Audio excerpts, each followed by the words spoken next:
Assalamualaikum warahmatullahi wabarakatuh.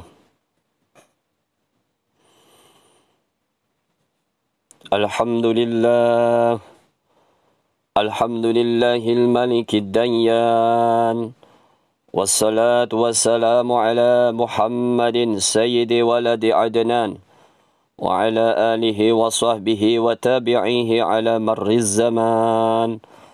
وأشهد أن لا إله إلا الله وحده لا شريك له المنزه عن الجسمية والجهة والزمان والمكان وأشهد أن سيدنا محمدا عبده ورسوله الذي كان خلقه القرآن أما بعد عباد الرحمن فإني أوصيكم ونفسي بتقوى الله المنان القائل في كتابه الكريم وما تدري نفس ماذا تكسب غدا وما تدري نفس بأي أرض تموت إن الله عليم خبير.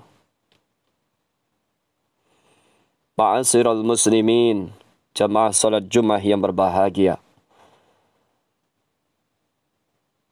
Pada hari yang mulia ini, hari yang penuh barakah dari Allah ini, di hari Jumat yang penuh kebahagiaan ini, marilah kita bersama-sama mengingatkan diri kita masing-masing, mengingatkan pribadi kita masing-masing, sekaligus mengajak diri kita masing-masing untuk meningkatkan ketakwaan kita kepada Allah, meningkatkan rasa takut kita kepada Allah, dengan rasa takut yang sebenar-benarnya, dengan cara melaksanakan apa saja yang sudah diperintahkan dan menjauhi apa saja yang sudah dilarang oleh Allah Subhanahu wa taala.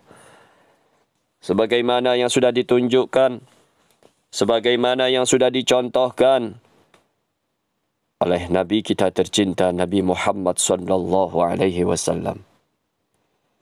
Dengan ketakwaan yang tertanam dalam diri kita, dengan ketakwaan yang ada dalam hati kita, maka setiap persoalan hidup yang kita alami insya-Allah akan memiliki jalan keluar. Dan dengan sebab ketakwaan itu pula, rizki kita akan datang kepada kita tanpa disangka-sangka. Pekerjaan yang kita usahakan, pekerjaan yang sudah kita rencanakan, impian-impian, cita-cita masa depan yang kita miliki, kendati hasilnya tidak langsung bisa kita raih saat ini, namun usaha, ikhtiar dapat dilakukan dan diusahakan mulai hari ini dan seterusnya. Dalam hal ini, apa yang kita kerjakan saat ini, maka sesungguhnya adalah cerminan hasil yang akan kita raih di masa akan datang. Allah menegaskan dalam Al-Quran bahwa tidak ada seorang pun yang dapat memastikan apa yang akan terjadi esok hari. Maka janganlah memastikan. Mengetahui saja realita yang akan terjadi saja pun kita tidak akan pernah bisa. Kendati manusia, kendati kita semuanya dapat merencanakan atau bisa memperkirakan kemungkinan-kemungkinan yang akan terjadi. Setelah kita lakukan, setelah kita rencanakan, kita bisa melihat kira-kira ini nanti seperti ini. Tetapi Allah Subhanahu wa taala telah berfirman dalam Al-Quran surah Al-Luqman ayat 34. وَمَا تَدْرِي نَفْسٌ مَاذَا تَكْسِبُ غَدًا وَمَا تَدْرِي نَفْسٌ بِأَيِّ أَرْضٍ تَمُوتُ إِنَّ اللَّهَ عَلِيمٌ خَبِيرٌ. Dan tiada seorang pun yang dapat mengetahui dengan pasti apa yang akan diusahakannya besok. Dan tiada seorang pun yang dapat mengetahui di bumi mana dia akan mati. Sesungguhnya Allah Maha mengetahui lagi Maha mengenal.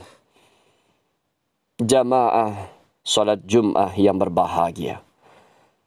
Dari melihat ayat yang satu ini, kita dapat mengambil kesimpulan bahwa kita tidak akan pernah bisa, kita tidak akan pernah mampu mengetahui takdir yang akan terjadi esok hari pada diri kita.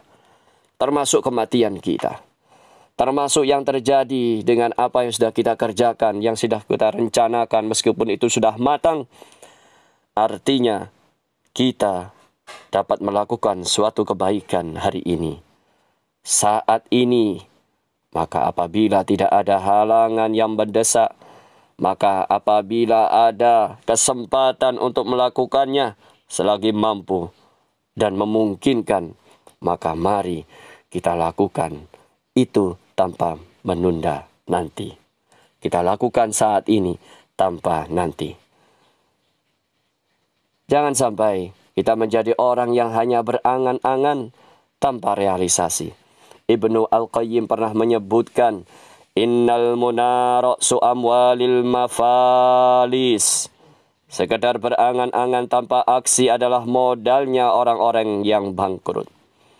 Ma'asyiral muslimin, jamaah salat Jumat yang berbahagia.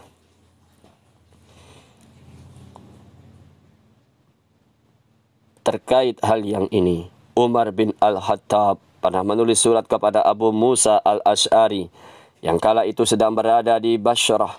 Beliau menulis, jangan engkau menunda pekerjaan hari ini ke esok hari, sebab pekerjaan tersebut akan menumpuk dan engkau akan kehilangan kesempatan yang baik untuk menyelesaikannya.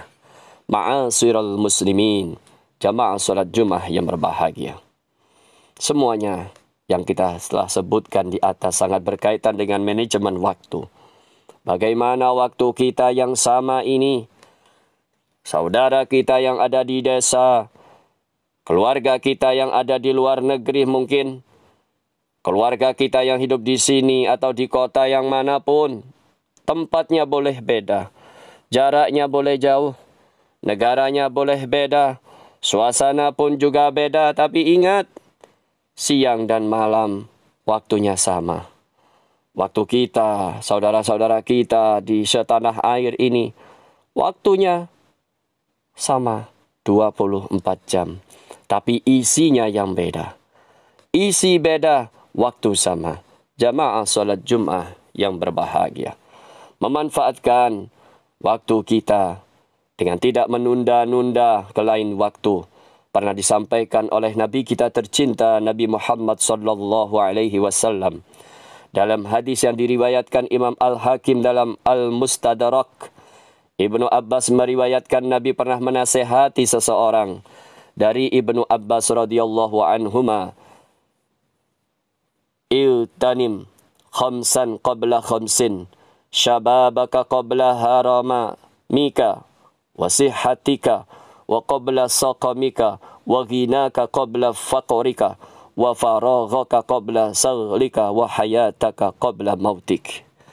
Manfaatkanlah 5 perkara sebelum 5 perkara, yaitu masa mudamu sebelum datang masa tuamu, masa sehatmu sebelum datang masa sakitmu, masa kayamu sebelum datang masa kefakiranmu, masa luangmu sebelum datang masa sibukmu, dan hidupmu sebelum datang kematianmu. Ma'asyiral muslimin, jamaah salat Jumat yang berbahagia. Semoga dari beberapa pesan dan nasihat yang telah kita sampaikan tadi menjadikan diri kita memiliki alarm, memiliki pengingat bagi diri kita masing-masing, termasuk yang berbicara ini, untuk senantiasa menjaga waktu dengan sebaik-baiknya dan tidak menunda pekerjaan yang bisa kita lakukan hari ini dan saat ini. Semakin kita bisa menggunakan waktu yang kita miliki dengan semaksimal mungkin, di sanalah kita akan mendapatkan sebuah keberkahan dari Allah Subhanahu wa taala dari setiap yang kita jalani. Allah berfirman dalam surat Al-Furqan ayat 62, wa huwallazi ja'ala al-laila wan-nahara khilfatan liman arada ay yadhakkara aw arada syukura. Dia pula yang menjadikan malam dan siang silih berganti bagi orang yang ingin mengambil pelajaran atau orang yang ingin bersyukur. Al-Furqan ayat 62. Semoga kita semuanya, anak-anak kita semuanya, keluarga kita semuanya selalu diberikan waktu yang barokah, selalu diberikan kesempatan yang berkah dari Allah Subhanahu wa taala, sehingga kita semuanya bisa menjaga dan mengisi waktu-waktu yang kita miliki dengan penuh kebaikan yang selalu mendapatkan ridhonya Allah Subhanahu wa taala, sehingga mengantarkan kita semuanya selamat di dunia dan akhirat. Barakallahu li wa lakum fil Qur'anil azim wa nafa'ani wa iyyakum bima fihi min ayati wa dzikril hakim. Aqulu qawli hadza fastaghfirullahal azim innahu huwal ghafurur rahim.